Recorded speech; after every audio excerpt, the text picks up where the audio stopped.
नमस्कार। India debate में आप सबका स्वागत है। मैं हूं आशुतोष पाठक। दोस्तों, आज पाकिस्तान में योगी मॉडल चलने वाला है और भारत में इसकी मांग जोर पकड़ रही है। आप पूछेंगे कि योगी का कौन सा मॉडल है? योगी का मॉडल है शहरों के नाम बदलने का। भारत की तरफ से बहुत जबरदस्त डिमांड हो रही है। आज पूरी बात बताऊंगा। अखंड भारत का पूरा प्लान कौन तैयार कर रहा है और ये अखंड भारत का प्लान तैयार हुआ कब से था और जिना का डायरेक्ट एक्शन का प्लान अब उसकी ही छाती पर मूंग तल रहा है।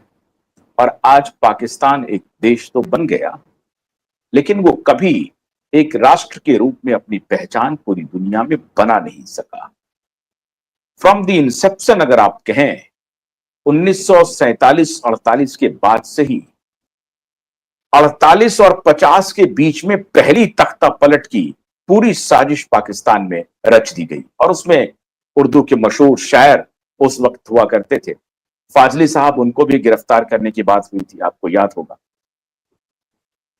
बहुत सारे ऐसे लोग थे जो पाकिस्तान इस आस में गए थे कि पाकिस्तान बनेगा, पाकिस्तान चलेगा, पाकिस्तान बढ़ेगा।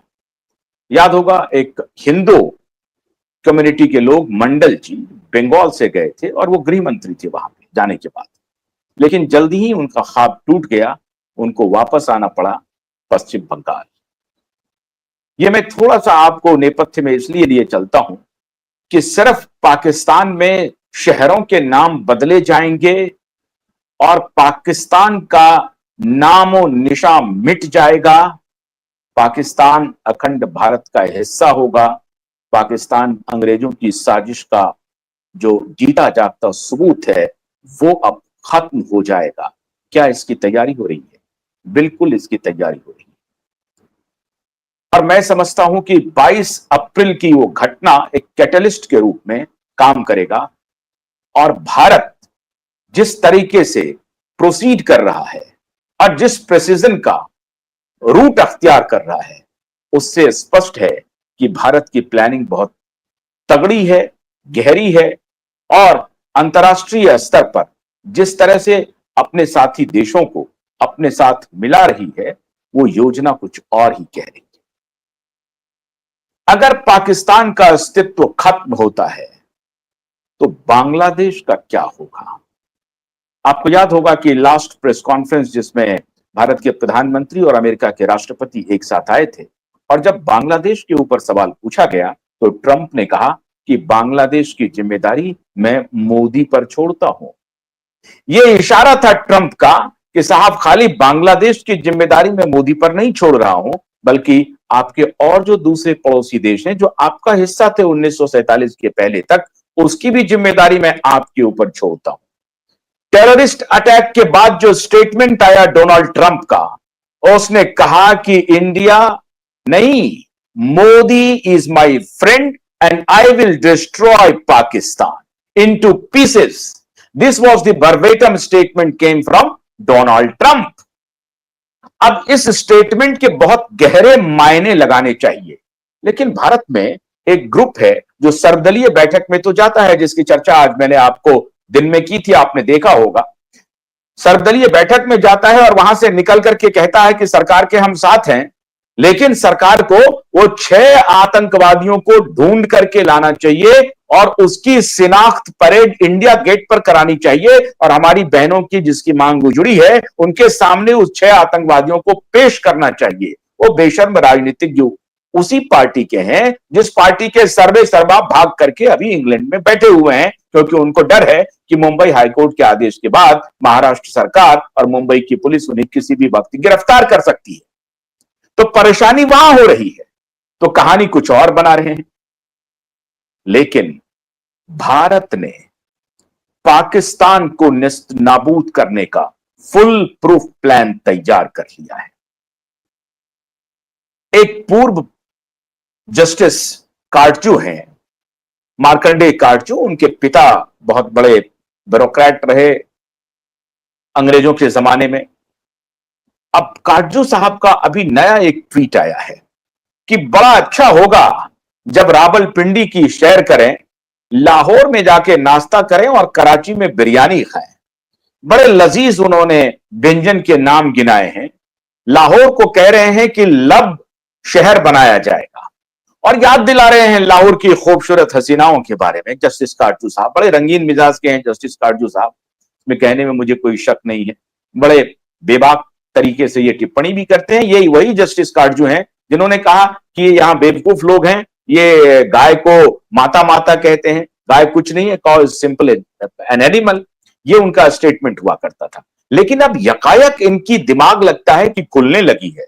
इनको लगने लगा है कि ऐसा हो सकता है कि मोदी इतिहास की धारा को मोड़ दे। क्या जस्टिस काटजू का यह स्टेटमेंट बहुत गहरी प्लानिंग की तरफ इशारा कर रहा है?